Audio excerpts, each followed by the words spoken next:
Here I am again, advertising for the ARRL. Ha ha ha. No, I'm not. Like them or hate them, they're there, you know. I'm trying to look on the positive side of this organization, if there is one. There is. I shouldn't say that.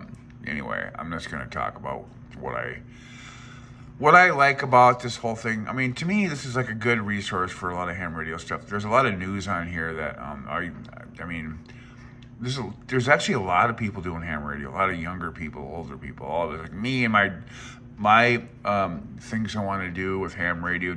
I just want to rag chew, you know, talk to people and play around with the radios. But there's a hell of a lot more stuff you can do here.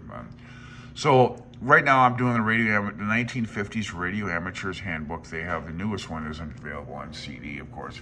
Everybody knows this, but I think I might want to get this down the road. Maybe not. I don't know. I don't know why it's on CD. It should just be a download file. All this stuff should come in a download. Maybe it does, but anyway. But it's if you ever got a QST magazine, a lot of people have like saved up piles of magazines because the magazines are cool, especially to us people that are a little bit come from the books era, you know, and we didn't have all this website fancy stuff, you know. So anyway, here's one thing. I have some videos on this. I was doing this, but they have an ARRL periodicals link in here that I think you can only get if you're a member.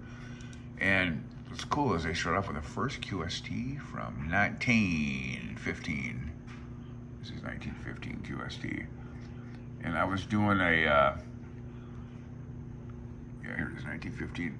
I'm going to come back to this once I join them again. And I downloaded like all of them I could get my hands on, the whole books. And these are really interesting. I just like going back in time and just how they talk, like how they write, you know. It's once again, it's trust the government stuff, kind of written, you know, in that way.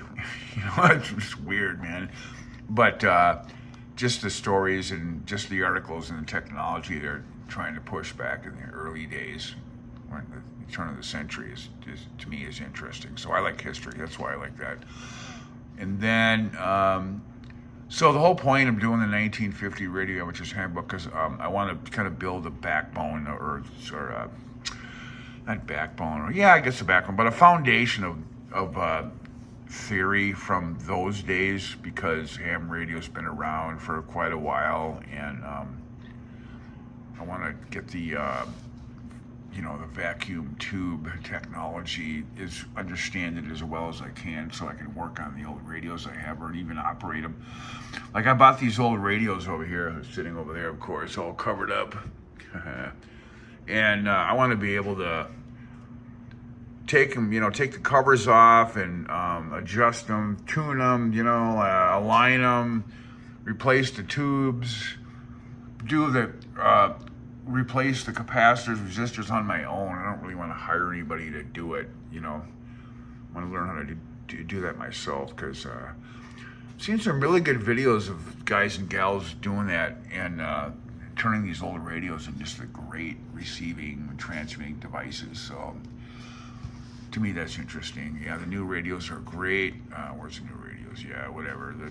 All the new stuff, all the computer technology that's involved with ham radio now is awesome, but I still like the old stuff.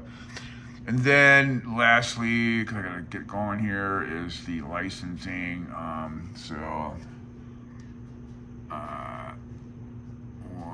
License manuals. So I